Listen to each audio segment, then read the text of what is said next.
First we got to go to cash and carry, pick up a list, and then we got to go out to P&L and drop that stuff off, as well as their change bag for the week.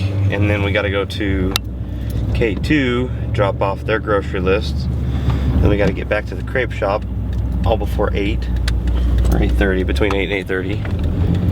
And then after we get going there. About a year ago, I flew out to Washington State to follow my brother around with a camera. I wanted to capture the story of his rise from relatively nothing to owning a string of cafes.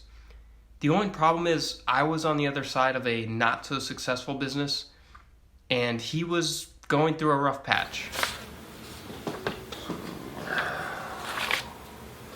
I don't know. You want me to just tell you like what I'm struggling with it?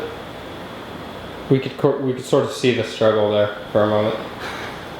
So we decided to put that footage aside for a little while and just see if things would get better, or maybe the footage would become relevant again. And now here we are about 1 year later.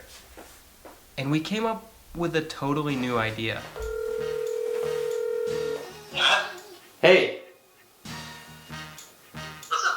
I just had an idea. I think that we should become millionaires. Okay.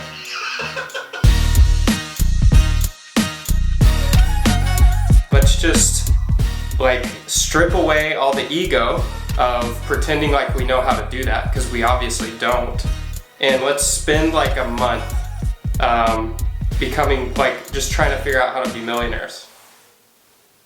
I'm down. We're not necessarily trying to become millionaires, like, money-wise in 1 month, although that would be really nice. It's actually a journey that my brother and I have been on for a long time, which is we realize more and more that it's not our lack of ability, it's that our psychology is kind of like in the way. You know, how do we take the lessons from these people we like, such as Gary Vee? I'm a humongous believer that ideas are shit and that execution's the game. Ed Milet. You don't see things in your life as they are. You see things in life as you are. And so the more you alter you, the more you begin to see things differently. What's is amazing about this is we control who we are by what we think about. Tony Robbins. 3 minutes of gratitude where I think of 3 things I'm really grateful for, and I associate, I don't think of it over there, I feel it. And the reason is, when you're grateful, you can't be worried. You can't be fearful. When you're grateful, you can't be angry. And anger and fear are what screw people up most in their relationships, in their life, in their business. Ramit Sethi.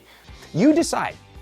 If you want to be scarcity driven, then you're going to spend the rest of your life saying, don't take away what I have because there's no way I can change it. A fixed mindset. Oprah. That because I am connected to the source of all that is possible for me. So our idea right now basically is that we'll be doing little videos to keep people in the loop, but mainly we're gonna be running a podcast. It's gonna launch right around August 15th. Can we use these tools, these people, this intellectual knowledge we have to clear the psychological fog of our minds and become the greater versions of ourselves and, you know, become millionaires?